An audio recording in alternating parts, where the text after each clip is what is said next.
Hi, I'm Game Guy, back on the title screen. It's time for more Let's Play Dark Cloud 2.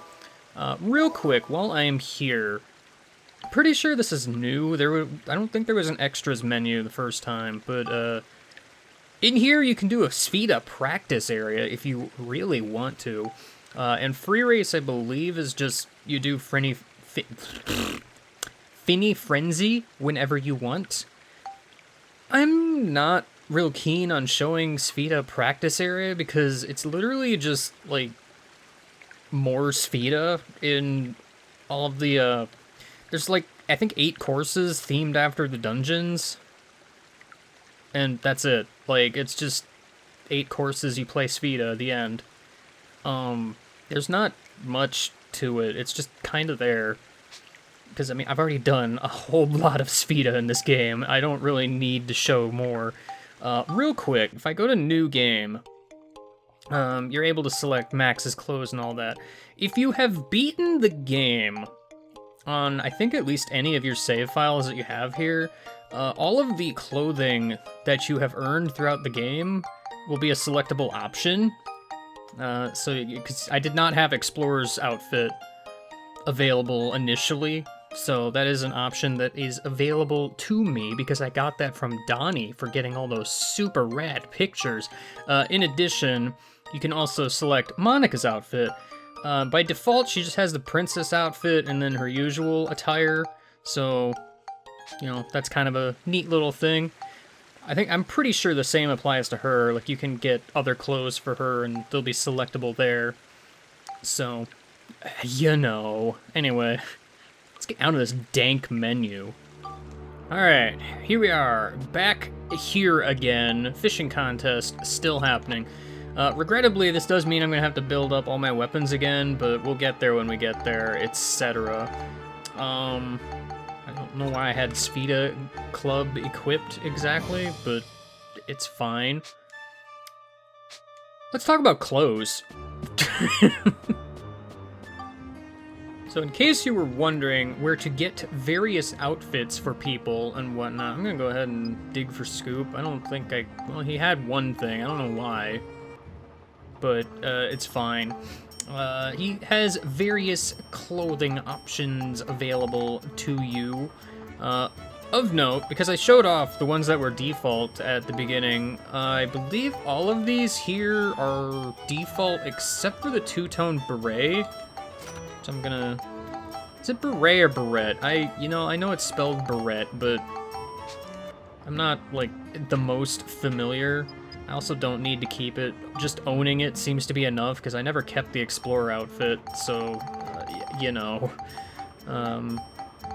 Oh, there it is. There you are. Get out of here. I don't need you clogging up my nearly full inventory, you stupid thing.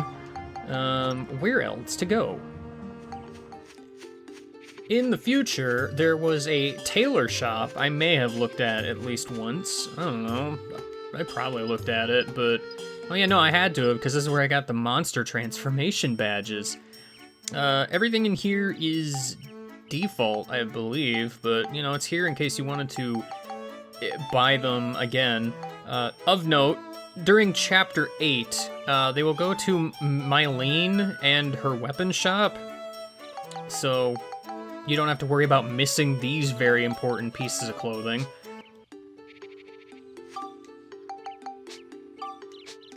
Oh right, you can't move in the future. That'd be stupid. Haven't seen Stuart in a while. He's probably in Balance Valley. At least that's where I had him. He has shoes. Again, all of these default, except for the dragon shoes. They let you walk on hot floors, which is to say they don't actually do anything. That's just flavor text. Don't get confused.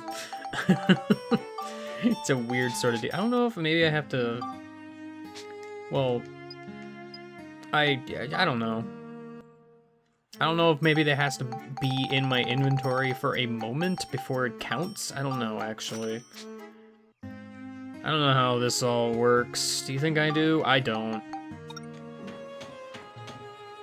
Likely in the final car here with Conda, Corrine.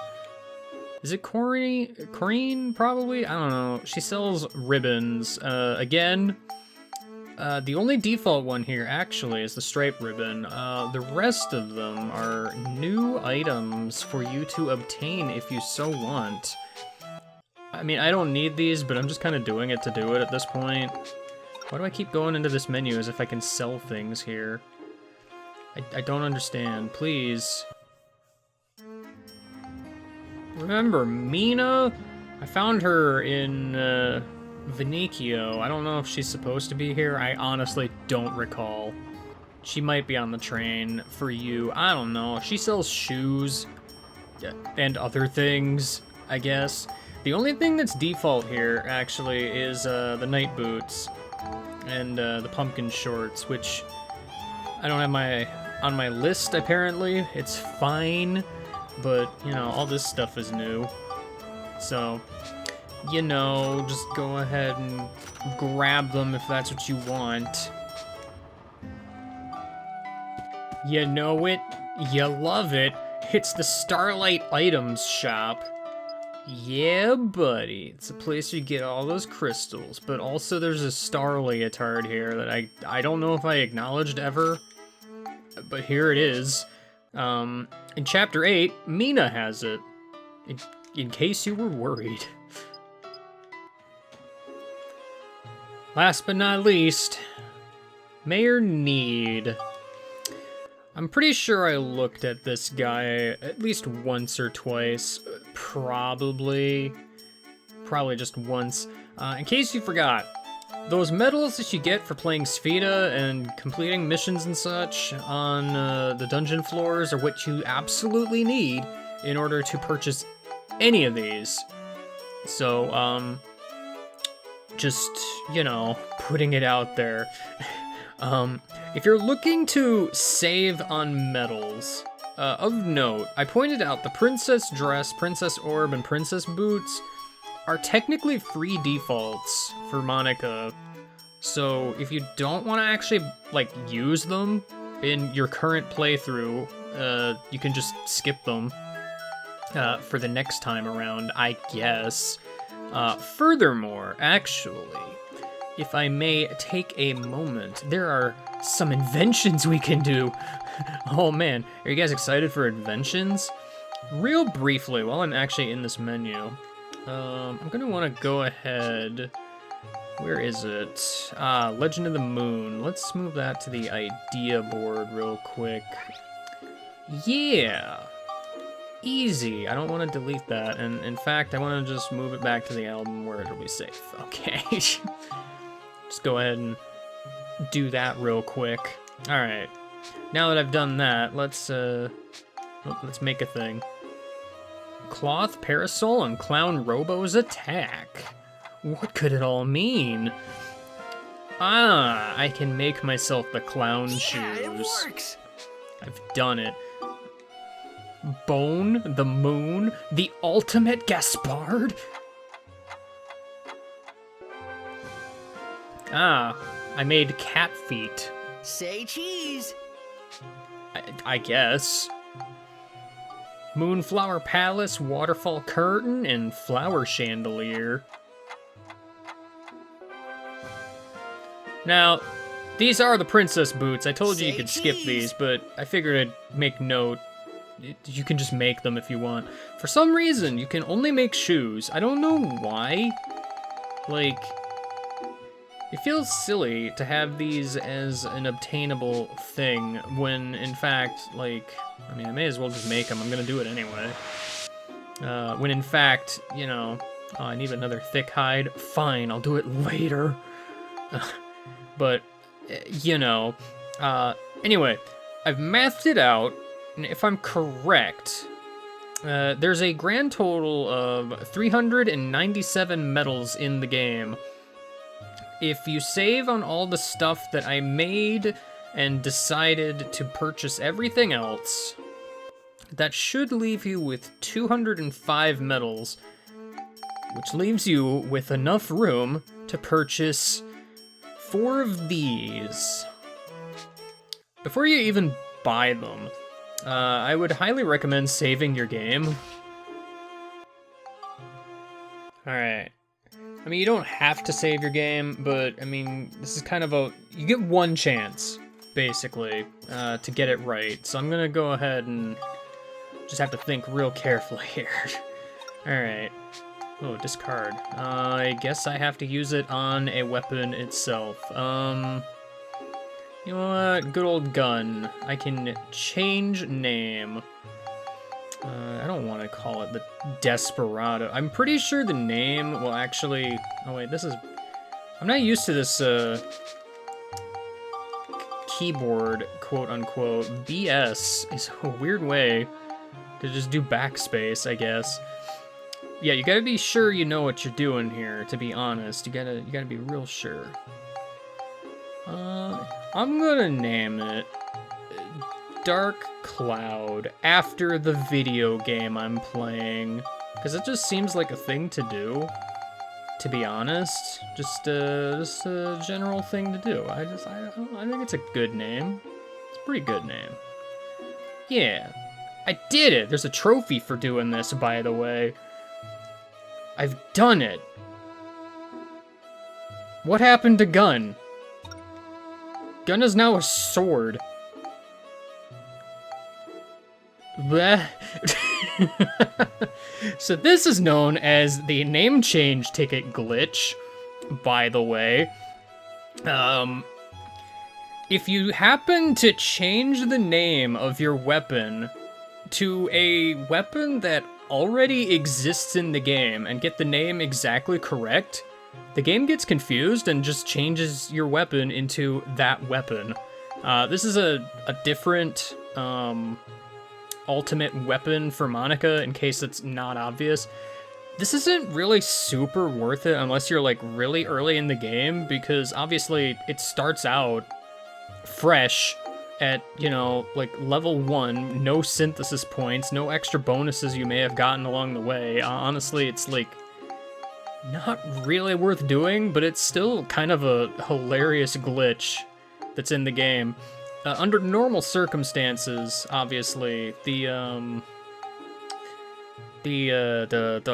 weapon that you name, I think, just keeps the name forever. Like, even when it changes into different things, it'll still be named as such. No, you can actually see it, because the name is in brackets instead of, you know, quotations.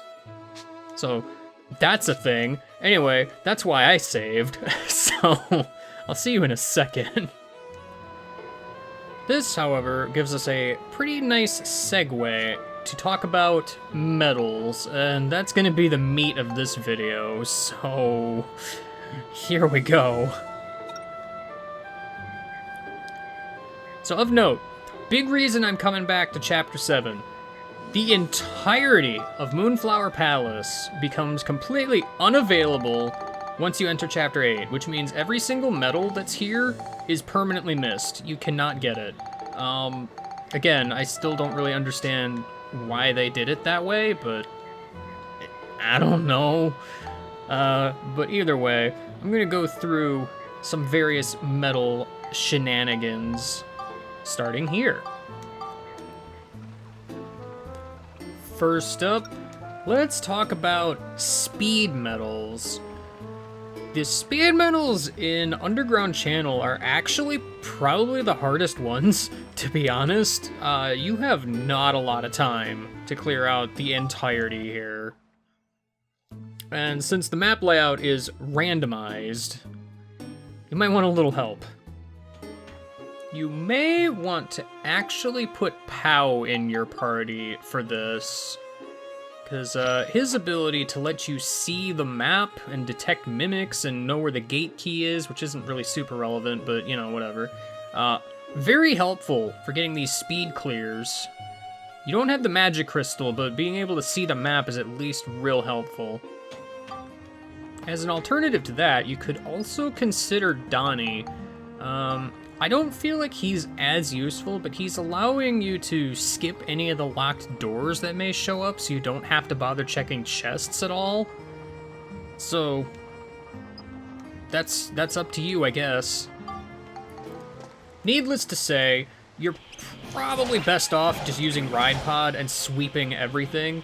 Don't even bother opening chests. Don't even bother picking up the abs. It's probably not worth it anyway. I should not have ignored that little alcove there in the corner, but hopefully that won't be relevant. You could probably do this pretty feasibly as early as Chapter 4 when you get the propeller feat, but, I don't know, I feel like Jet Hover is just probably your best bet here, in all honesty. Of note, time spent in the menu switching weapons and such will actually count against you, so be prepared, you know, just don't go willy-nilly being all kinds of crazy here. Wow, I seriously just miss every single swing there? Darn rat? Is darn rat. Alright, well I got the gate key. That's nice, I guess. I don't think the animation for opening a chest counts against you, so technically speaking, you should be able to open chests if you, like, happen to pass them, but I would not go out of your way for them. Not at this point. Like, don't even, man. Just don't. This might have been easier if I had, like, a projectile. I kind of figured samurai sword would be nice. Also, shout out to this dead end over here. I think I'm still good, technically speaking. I think I am. It's kind of hard to say, to be honest. Oh man, there's a sweet frog in this dead end. Gotta love it. It's very important, that frog being there. It's just a thing. Alright, froggy, get out of here. Oh, that was it. Alright, cool. I didn't regret missing that little upper corner there. After all. Alright, that should... I was gonna say, that seemed pretty quick, so... I don't need to play Svita here, to be honest. It's not overly necessary. But yeah, once you do that, you should be able to open the chest, no problem. I mean, you did it, obviously. So... one option you do technically have. I went ahead and, if I can find it, I went ahead and actually made the buggy. This thing comes with a description, by the way, so you know it's good. Driving this thing is weird and unwieldy, and I don't really care for it, but it's technically... It might not be faster than the Jet Hover, but turning can be a problem. Like, see, I got, like, caught here.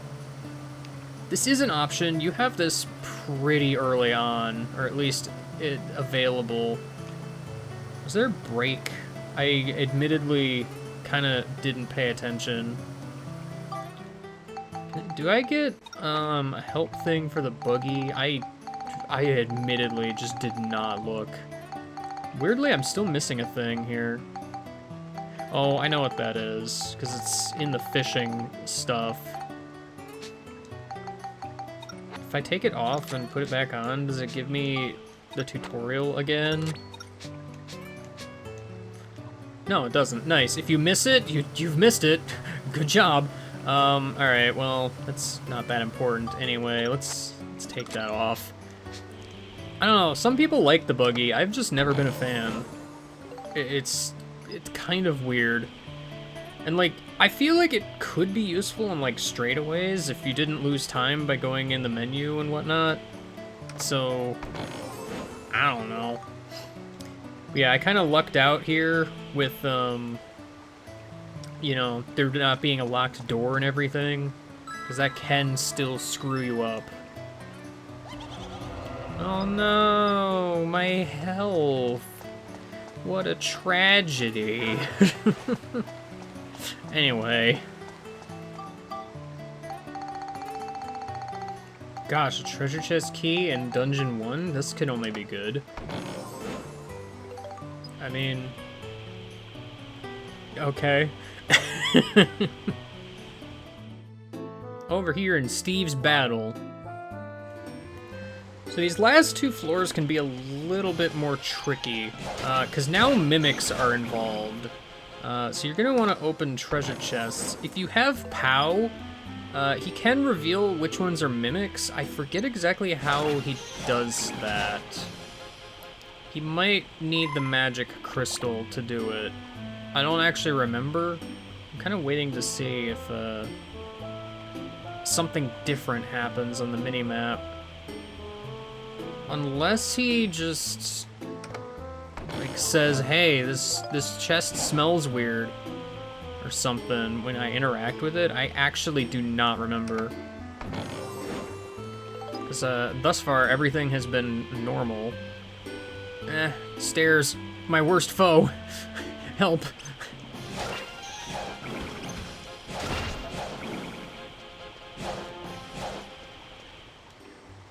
Oh, okay, yeah, he thinks it's a mimic. This is not super helpful, I guess.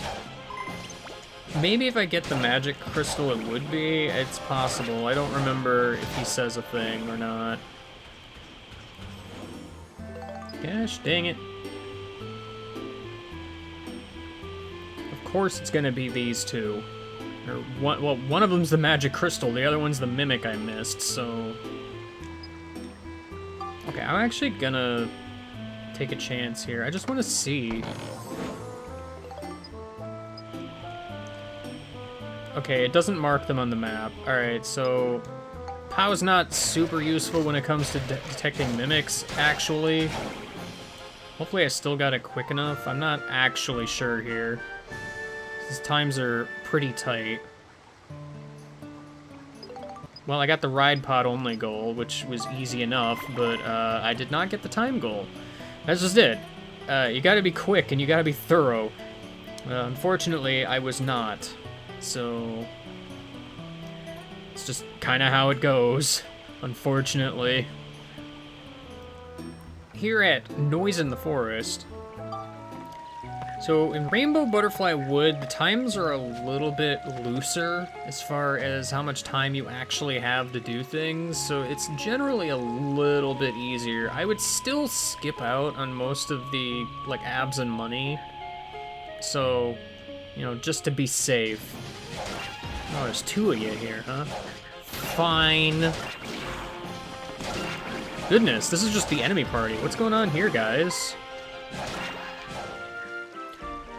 Yeah, no, this is a little bit easier, all things considered. I've been getting lucky and there's been no, like, locked doors or, you know, like the spider web in this particular case. As far as support character goes, honestly, POW is kind of the way to go at this point.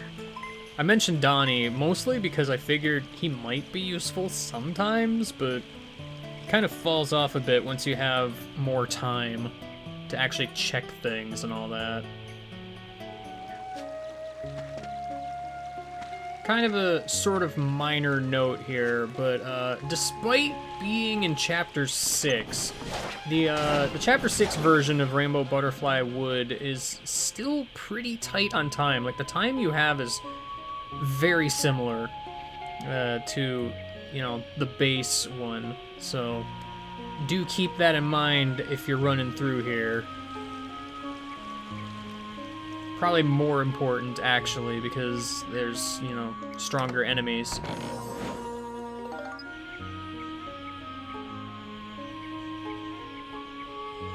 Oh my gosh, what? How did I not see you?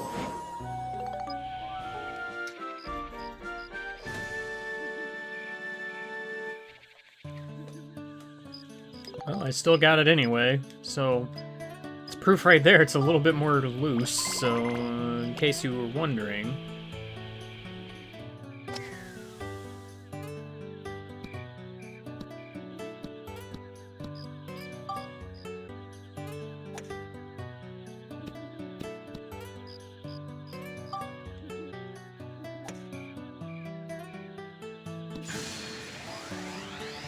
Ooh, baby.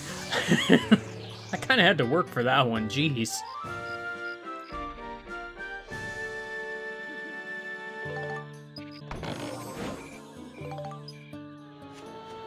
Let's take a quick peek at Fire and Ice Don't Mix.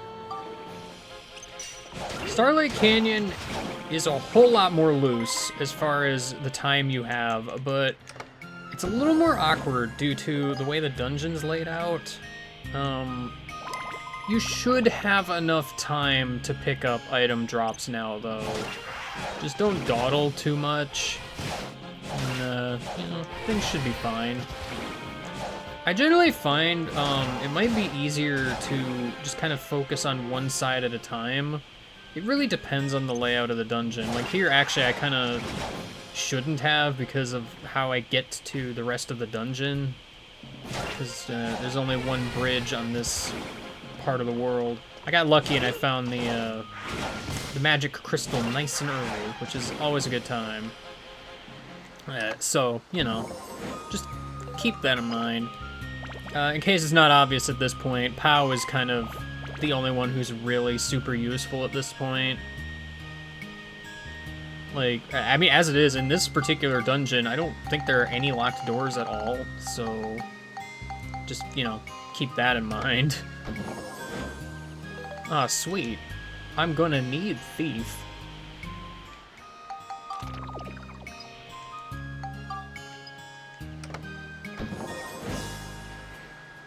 Rude.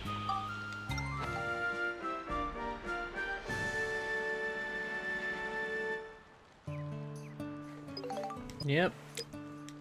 Yeah, it's pretty simple at this point. It's just that the layout of these dungeons can be kind of wacky sometimes, and going the wrong way can be a problem. It's a thing you kind of have to get used to, I guess. Meanwhile, in Cursed Sea, Ocean's Roar Cave in general is a little bit less loose. Oh, that was weird. A little bit less loose than,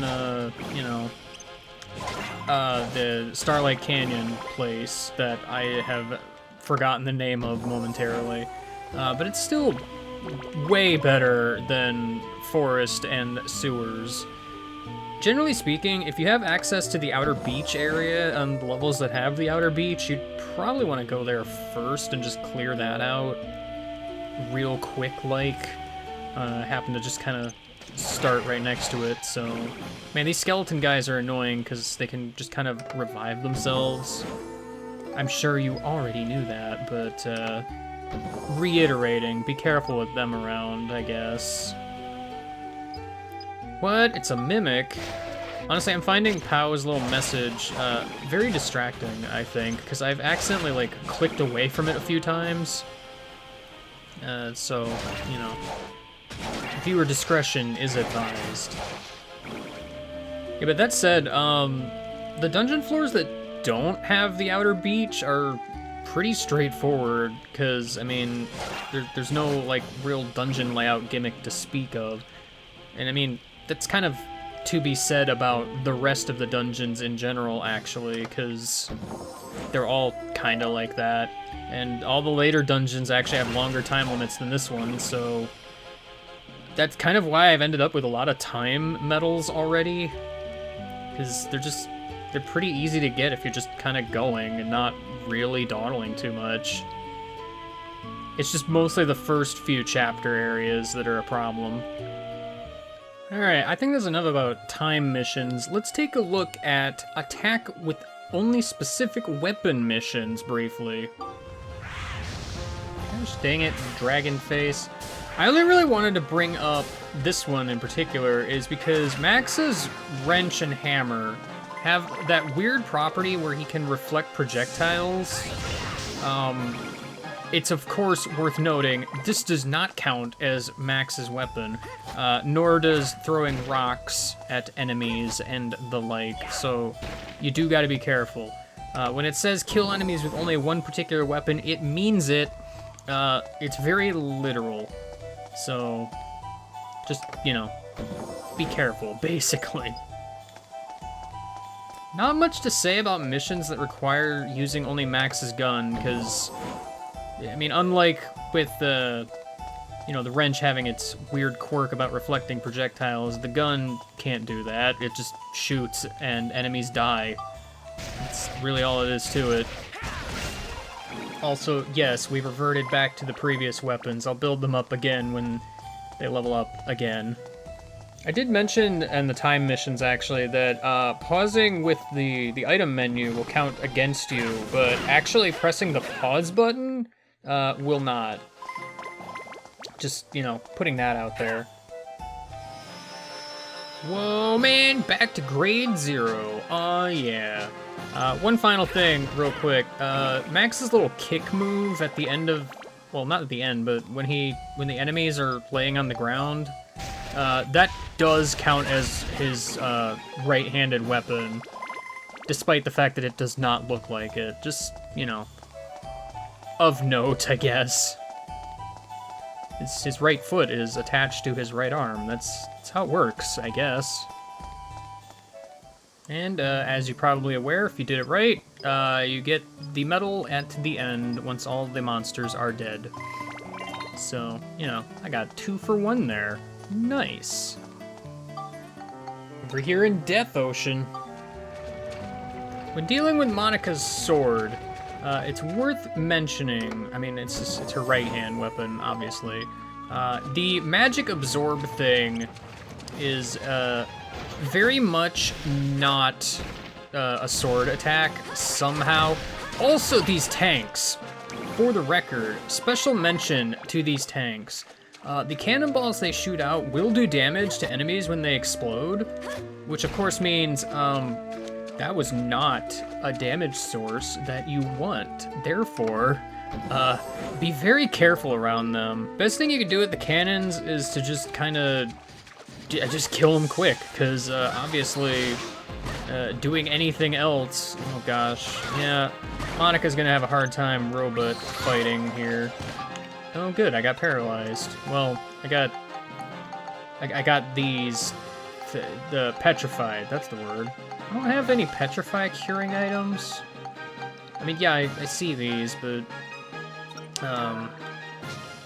it's just weird. Get rid of you, Medusa lady. If the going gets tough, you are, however, allowed to pick up and throw enemies at other enemies to stun them. Needs to get rid of Pirate Eye over here. Ouchie pain. Why you gotta hurt me so? I stopped you, I guess. But yeah, throwing enemies at other enemies is totally fine. All it does is stun them. They don't actually take damage, so it's fine. Just something to keep in mind if the going gets tough. Obviously, you can only pick up the smaller ones, so be aware of that. Explosive Hot Spring. Not much to say about the clearing with the levels with the ride pod, because, I mean, he can just kind of tear through most things in early game. I keep saying, in end game, he can get shredded. This is pretty much only really true in Chapter 8, I guess. But that remains to be seen, I suppose. Let's take a look at Nobility. Now that we've gotten the weapon-specific ones out of the way, there's also the matter of the no healing. No healing is also fairly straightforward. Wow, I can't hit this guy at all. Please come down, sir. This is all I need you to do. The rules of no healing are a little bit different, actually, in that, as you may have noticed throughout the LP, you don't get the medal when all the enemies are dead. You actually get it when you exit the level. So technically speaking, you could just figure out which enemy has the gate key and leave. Oh, hey, thanks. So, you know, that is, of course, a strategy. Alright, having the magic crystal is nice. Okay, because I have POW, you'll notice there is an enemy down there that's flashing next to the healing pond. That is the enemy with the gate key, for the record. So if you have POW, once again, still pretty useful. I'm trying to remember, I think repairing your weapons is fine. That doesn't hinder you in any way. I think it's strictly just using a healing item specifically. And actually, one other thing I remember here is I think, for some reason, if I can find it, revival powder, or resurrection powder as it is called in this game actually, if you use it from the menu, it's bad. If it's automatically used when you die, it's not. It's weird, to be honest. Obviously the healing pond is bad. If you get healed by an angel coin, I think that's fine also. Heal and absorb abilities are also fine. I think also, actually, there's some, like, support characters that have healing effects. I think those are also fine, too. This one's kind of weird with what's allowed and what's not, actually. So, you know, just don't step into that healing pond there. Alright, Stormy. Well, okay, you just kind of missed, so that's fine. It's fine with me, alright? Get over here. Just go away. Do I have to talk about Monica using only left-hand weapon at all? I don't think I do. Because, I mean, it's a lot like gun. You just don't have to worry about it. Anyway, while I'm here, actually, this built up, so I can go ahead and, was I going to Mira Mesa? I actually don't remember. Well, I must have been, because I've been able to do it for a while, so here we go. I don't remember that having a branch. Yo, check out this cool-looking sword. It's famous by a swordsmith or whatever. Yeah. Anyway, now that I got the gate key, I can just leave, actually. Actually, while I'm here, this sword is basically close to having already leveled up, so why the heck not? Sword of Zeus. Yeah, buddy, it's a sword of immeasurable power. Look at that thing. It's pretty cool. Do you have a different swing? No, you're the 4-swing weapon. I mean, I knew that, but still. Get back here.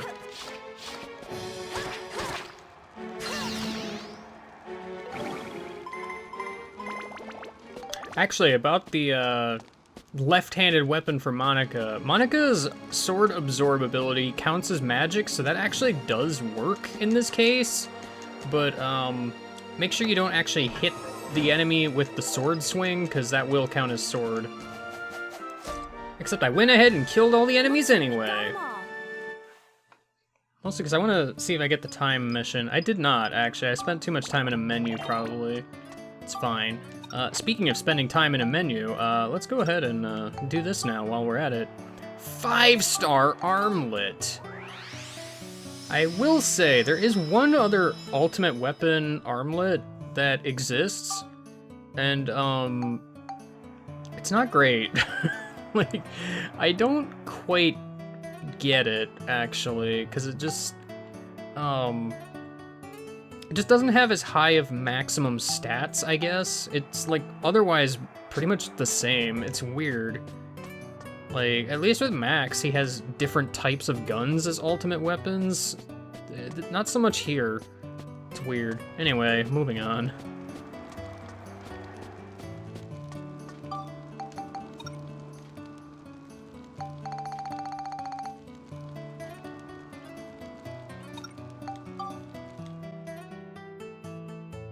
Shoot, I didn't actually leave through the exit.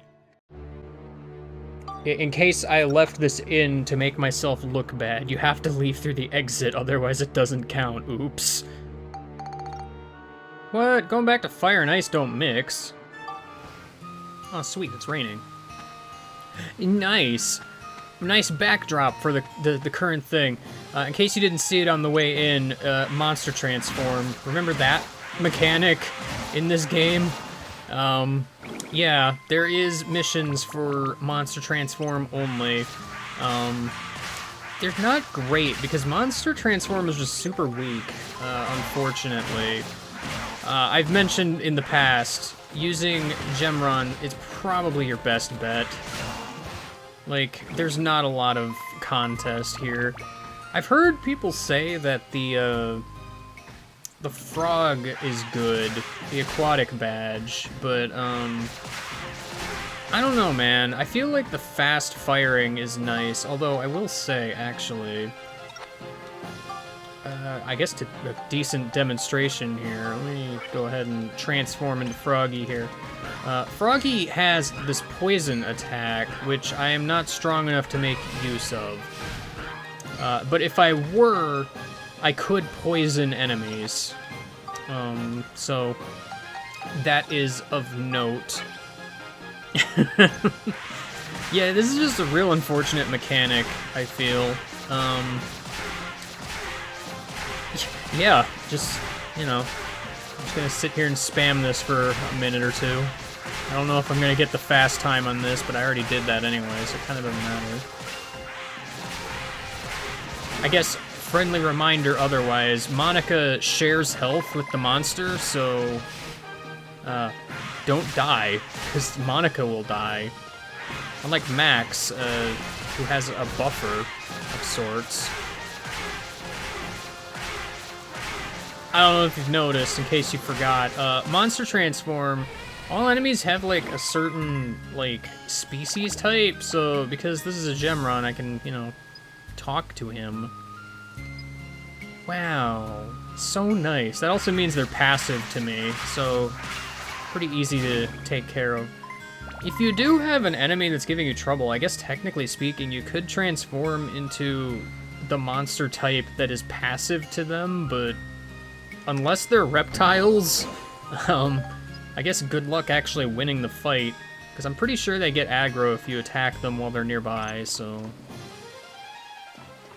Also, do keep in mind the red bar on the top right. If that runs out, you can't monster transform anymore, so you are kinda sorta on a time limit here. I don't think there's a way to recharge it outside of leaving the dungeon, so...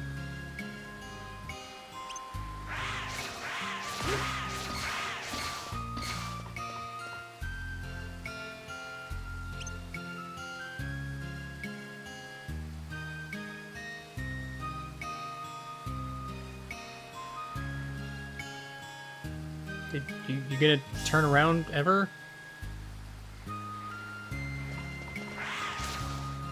I'd say I could do this all day, but I actually can't, so,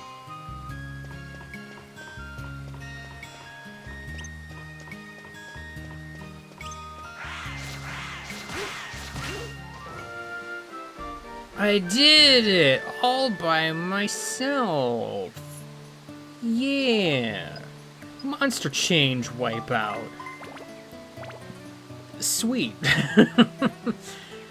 Ugh. Well, Monster's pretty weak. What can you do about it? Gonna make this as annoying as possible, huh? If I bet anything, this is gonna be a low number. 2? Gosh dang it, Spheda. There's a level over here called Crush the Undead. This is a level that, as far as I've been able to tell, has the most abs you can find in a given level. As a result, this is probably going to be your best bet as far as grinding spot goes. If you have abs up on your sword or whatever, make sure you kill with that and switch to monster for maximum yield here. You're gonna be here a while, unfortunately. Worth noting, there are only monster transform only missions in up to chapter 7. There are none in Zelmite Mines whatsoever. So this is kind of a big reason why you want to do a lot of this in chapter 7, because yes, there would be better grinding spots in chapter 8, but then you can't get back here, and there are, of course, some things in here. Ow, I don't have any defense as monster. Why would you do that? I should have killed you while I had a chance, but I didn't. So, you know. I haven't really explained a lot of high-level monster stuff, but I guess we'll get there eventually.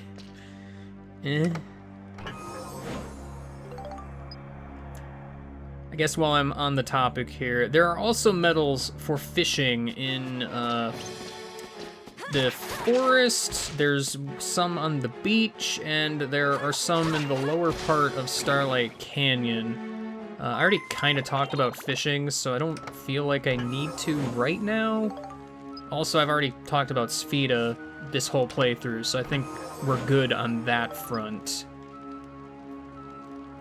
There is, however, one other type of metal to talk about.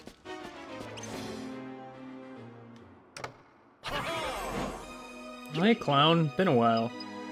Which shall it be? Very good. Here you are. Thank you for the spices instead of the gold.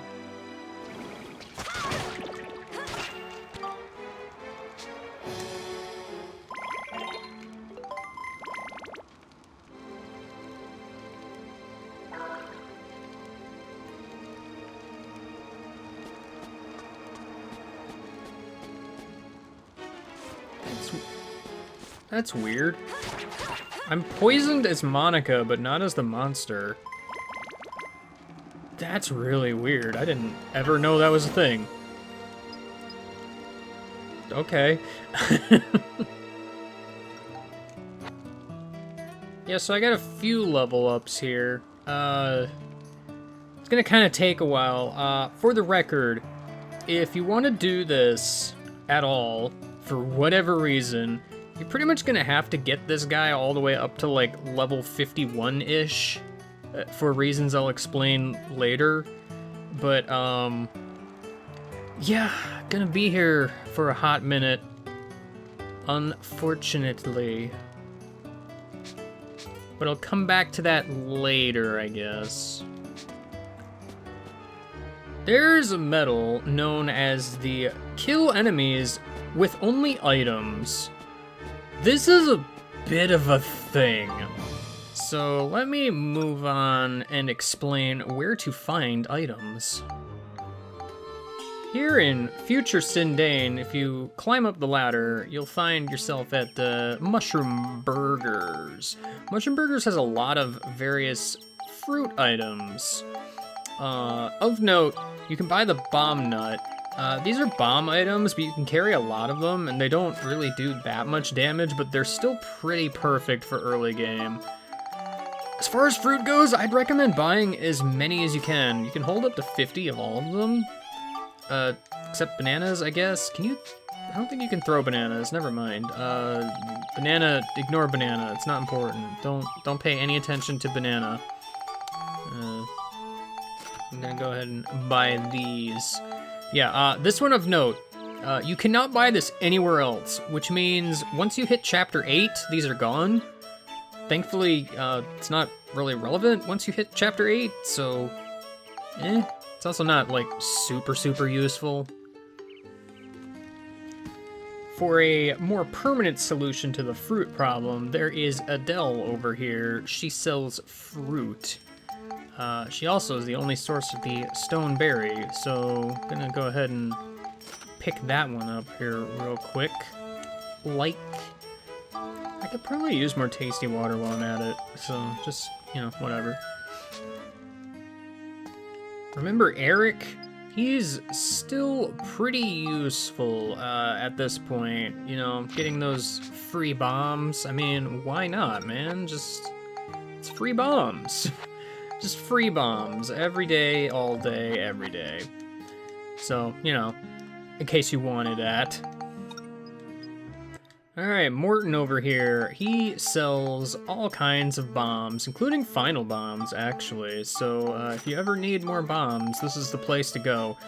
You can only carry 10 final bombs. I'm not gonna buy them, because that's pretty dang expensive. Unless you're not worried about money. But we'll get to that in a minute or so. I think it might be cheaper to make final bombs. I'm not 100% sure on that. Mostly because my inventory is full because I bought them. Light speed. If you want, you can go ahead and make some of these probably. How many can you hold? 10? Alright. I mean, I don't know how useful they are, and honestly, Holy Stone, you can't buy those. That's kind of the thing, actually.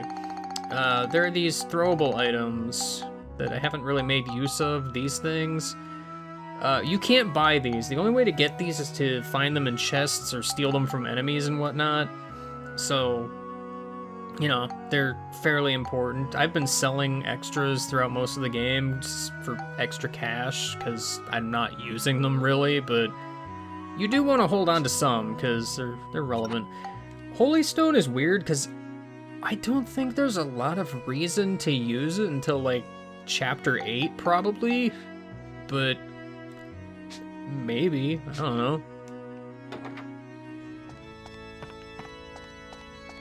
Priest Bruno, and also the guy at the church in Palm Brinks, will sell you some fancy schmancy holy water. Did you know you can throw holy water? It is a thing you can do. I keep meaning to buy some of these since I'm here. These just never show up, it's weird. That's more or less the setup. Let's go through a few examples here. Because, oh boy, this is a bit of a thing. Because yes, they show up throughout the entire game if you hadn't noticed by now. Battle with rats. Alright, first and foremost, let's get our equipables going here. I shouldn't have to worry about healing in this time and space, so that's fine. In this floor, bomb nuts should kill everything, actually. So I might just stick with those at this point. General rule of thumb, with these sorts of things, oh, you gonna explode? Oh, okay, that's what happens if you miss, I guess. Alright, cool. I'm targeting a clown through the wall. I got poisoned also. It's rude, if you ask me. Where's the healing the poison button? You know, this is bothering me. Let's just deal with that. Freaking, why are you all the way over there? Weird. Alright, well, spoiler alert, there's a clown in the wall. I did a very good job throwing bomb nuts. It's a good thing that you can carry 50, so you can afford to miss a number of times. Bats. Bats are a bit of a thing. Can I pick you up? For the record, picking up enemies and throwing them still only does stun damage, so you can still totally do that. It's totally fine and acceptable. For some reason, also, picking up and throwing, like, boxes, rocks, and, like, vases also works still. I don't know why, but thanks, I guess? Just make sure your damage source is only items. So, like, for that matter, if you have, like, a broken weapon or, like, a really weak weapon, that still counts as not using the correct weapon, so, you know, be aware of that. Can I pick up the bat? I don't actually remember if I can pick up the bat. I can't lift that monster. I can throw a box at you, though. Well, I mean, I could, but I missed, so it's fine. One thing else you can kind of do with flying enemies is lure them to, like, some stairs, so you can gain a higher point of advantage, as it were. I'd still think it's probably better to try and throw something at them, but, you know, box or whatever.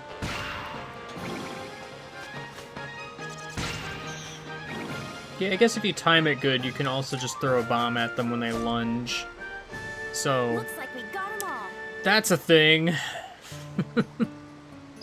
Yeah, item only wipeout. Ugh. It just gets worse from here. Over here at Strange Tree.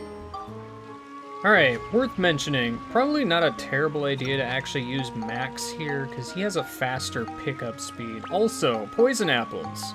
Gonna be very useful in some of these occasions. I should be fine with just this.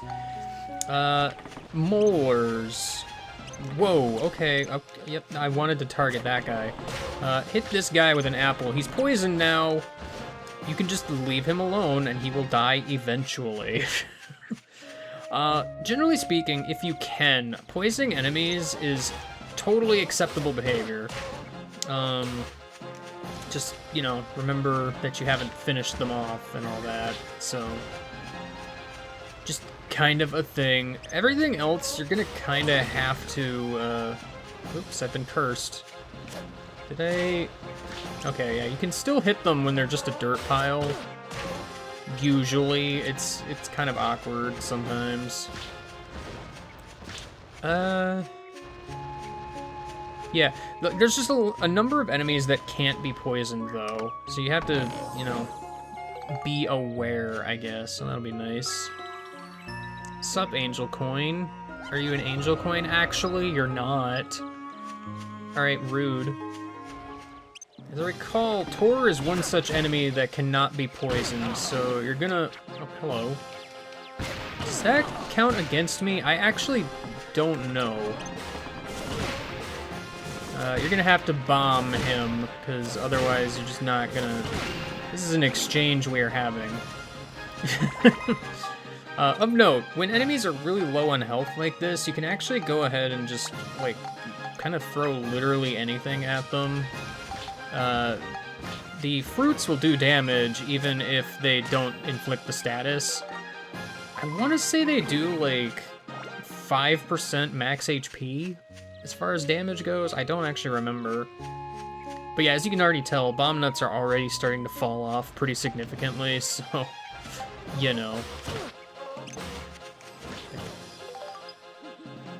Yeah, in case you forgot, you can tell if an enemy has no health if it flashes purple and no damage number shows up. I mean, you can also lock onto them, but just from a distance, you know. Flip that gun, Max. All right. That takes care of you guys. Yeah, okay, I was mildly worried about the little mini tours, but it's fine. Check out! Can you believe that Rama priests like cheese? Once you get to Starlight Canyon, you may want to start actually using improved bombs, actually, so, we're already reaching that point.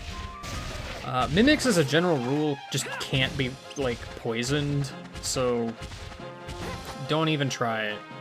I'm gonna pick you up and take you elsewhere, friend. This is kind of a thing you're gonna have to do, is, like, try to herd enemies together so you can kill them, like, multiple. You know what I mean? Just with one bomb.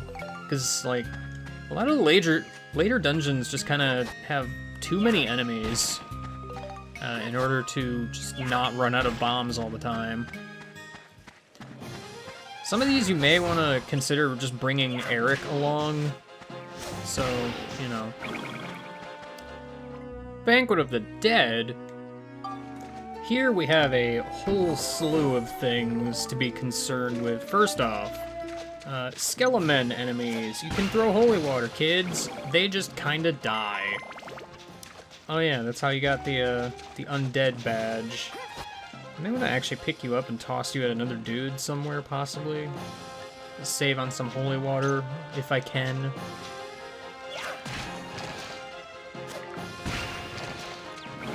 Alright, I guess you just had invincibility frames. That's fine, too. This is also a thing. Sometimes they can just revive. It's great. Okay, Pirate Tank and Mole Face. Wonderful. Okay. Pirate Tank is still very much a problem, just so we're clear. Cannonballs still count as something else. If you can, try to get up to them and throw a stone berry at them. That'll stop them briefly. Which should be enough time to wail on them with various things.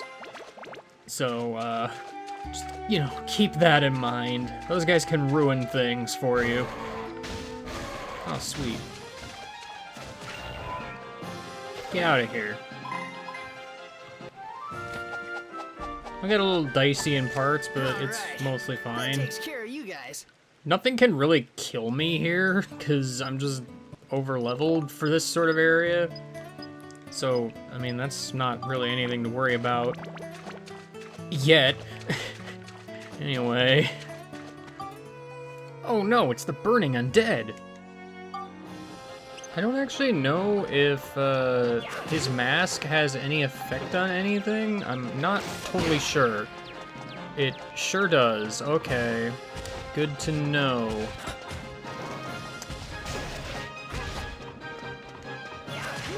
You're gonna want to stun these guys and attack from behind then. Oh, and they switch sides after you attack them. Oh, that's rude. That's the definition of rude, actually. Might want to use a stone berry on these guys if you can. You just... Oh, you aren't even... You're immune to that. Are you immune to this? Yeah, some enemies have, like, certain immunities, and I'm not totally clear how you can check which ones are which. Alright, I'm just gonna have to deal with it. You might be weak to sticky, if anything. Okay, you are weak to sticky. You might actually be weak to poison, thinking about it. I didn't even think to check that first. That might have made some amount of sense, but it's fine, he's dead. Yeah, once you get to this point, you may want to consider using final bombs, because some enemies just have so much HP. Like, I already used 3 of these, so you can tell that's going to be a thing. Yeah, if you're not sure, I would say poison check is nice. Yeah, that guy's weak to poison. Alright. I just gotta do one more hit on him later then. Alright, I don't know how much damage you guys take to improve bomb, but we're gonna see. Not a whole lot, actually. Alright. The good news is these guys can generally follow you pretty easily. So if you want to herd them together with other dudes, might not be the worst idea. Or you could just final bomb them. Alright, well, this seems like a good a time as any for a final bomb as soon as I'm able to throw one. Yeah, it's pretty good. Yeah, that guy does not like holy water. Yeah, generally speaking, all of the undead enemies are just really, really super weak to holy water. Oops. Well, I didn't want to do that. Be careful of that, by the way.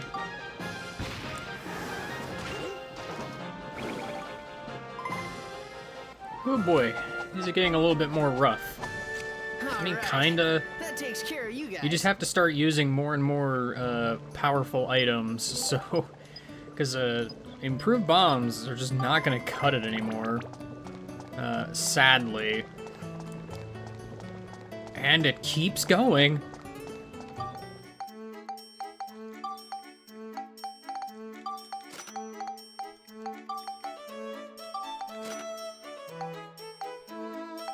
Man, remember when I had money? Oh no, scary women! Alright, this time kind of presents a bit of a problem. The Crow Priest here, he's weak to poison. The one problem, though, is he is able to heal himself. So that might not work. I don't know if he actually heals off screen or not. He might. We'll have to come back and see. But yeah, once we're in endgame, do not be afraid to use final bombs or the elemental stones, actually. If you want to make sure something is weak to an elemental stone, monster notes do exist, and I would recommend taking a look at those before you do anything. These guys are weak to poison, so... There's information out there that you can look up. Like, I kind of glanced at a guide on, like, GameFAQs real quick. It's pretty thorough, actually, as far as the item medals go. So, that's pretty good, I feel. Because, I don't know, man, this could be a hassle if you have to go into this blind. Just, putting it out there. I think some number just kind of stretched and flashed across the screen. That was weird, don't worry about it. I've been trying to open a chest this whole time, but there keeps being enemies right next to it. Ah, big ol' rock man. You cannot really kill him very easily. Improved bombs will do it. It's gonna take 3 of them, I guess. It's kind of a lot. But, I mean, it is what it is. A final bomb, I think, will actually one-shot most things, so... Again, don't be afraid to use them. But definitely, I will say, I would use bombs over elemental stones if at all possible. Unless you just have, like, a surplus of them and know you aren't gonna really need many. It's worth mentioning, because, like, you're gonna find them fairly frequently in Chapter 7 and 8, so they're not too super rare. You wanna go away? I don't remember these guys being this much of a nuisance, but then again, I usually don't run from them, so... Yeah, Crow Priest. He's weak to flame. So, you know, if you encounter a situation where, you know, you just want to kill him, you can go ahead and throw a flame stone at him. Should be fine. Should be fine. Oh, that didn't actually kill him. I mean, it got real close, but... Yeah, no, that's just what they do. They just do elemental damage. They're kind of like a bomb, just... elementally. That's it. They're not that exciting.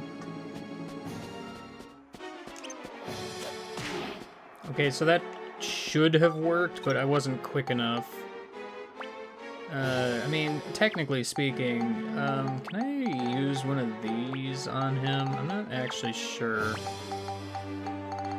I'm just gonna kind of try these out just to see what they do. Can I stop you? I sure can. Alright, so if you want, you can just kind of throw a bunch of fruit at him until he dies. Fruit's cheap, so it's not like it's that big of a waste, to be honest. And like I said, it does do like 5% of their max health, so technically speaking, you could just throw 20 of them at him, and they'll just die. So, you know.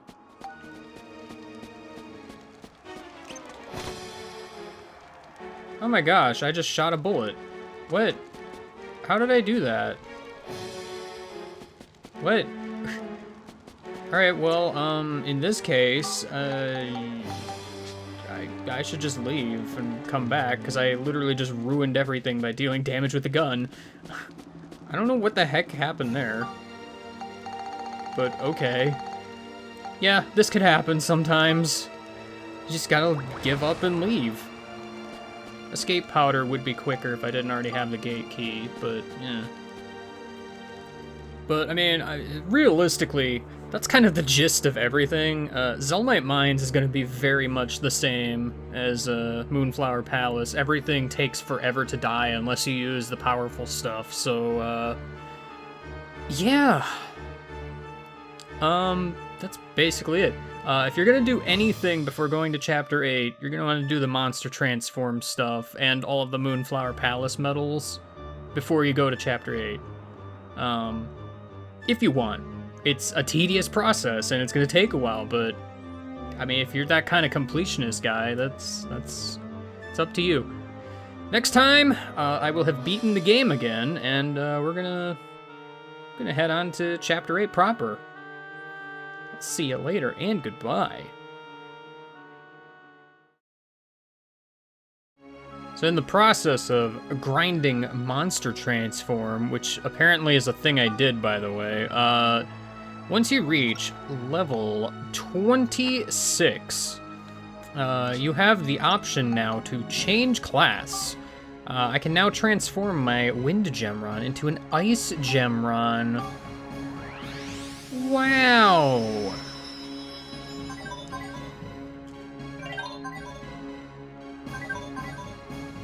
Really?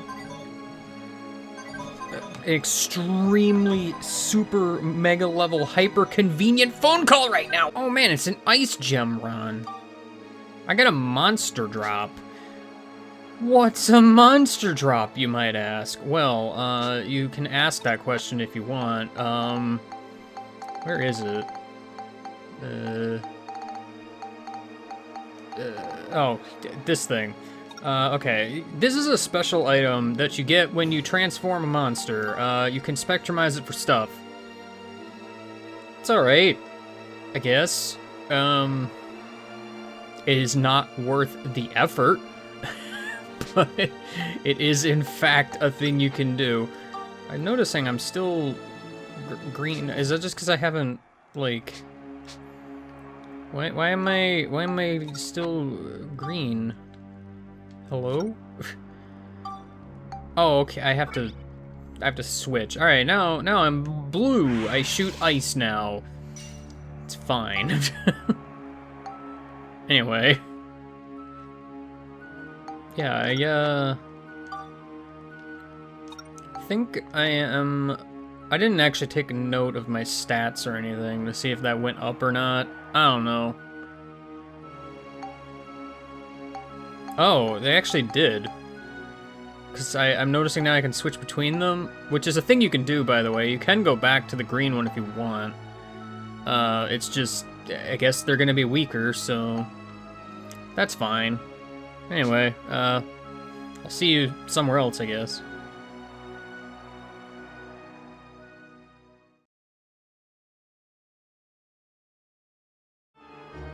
So, past me didn't feel like doing live commentary on this part, so I guess I'm gonna do post commentary instead. Yeah, no, this kept going. I made my way to level 51. You become the Thunder Gemron, obviously doing thunder damage now. You get another monster drop, which is slightly better, I guess, if you want to consider it as such. It's not, like, that much better. These are still 100% not worth it. Just don't. I don't even know why I did this, if I'm being completely honest. But I did it anyway. What I wanted to show here, if I could find it, monster transformation clearing medal. Yeah, so, well, I forgot to switch my monster to the better version again. It's fine. Yeah, it's doable now. It's probably doable before this point, but, like, the upgrade you get in stats for transforming again helps a lot. I don't think I actually show it at any point, but, like, switching back to older monsters, you get, like, your stats reduced, so, like, it takes a while. Like, you do significantly less damage. I mean, weaknesses could be at play and such, but, like, I find that it really doesn't matter a lot. Flying enemies are gonna be your absolute worst opponents in this particular form. Something I had to do is, like, lure it down. Because this guy in particular does, like, this little spin attack thing. So, you know, it's something I had to do. It's worth mentioning, this is probably the single hardest floor in the game for Monster Transform. Partially just because of the flying enemies. But, like, yeah, you'll notice there, he tried to get back up in the air. It was kind of rude. And here's a King Mimic. Everybody loves King Mimic. He's a bro. He moves towards you when he gets hit, which is scary. I think he can break out of it and do damage. Like, at least quick enough? I don't know. I mean, I'm obviously playing very defensively, backing up. Also, now he's getting knocked back. I wonder why, actually. This guy definitely gets knocked towards you. I think they just get, like, a few frames to move is really what this is. I think the Mimics backed away from you sometimes. I don't remember offhand. They don't usually live that long, so it's fine. Yeah, thankfully, most enemies you can just kind of stun lock. Sort of. But, like, they do get a chance to move, which is obviously frustrating. But it's fine. It's more than doable at this level. This is the other one.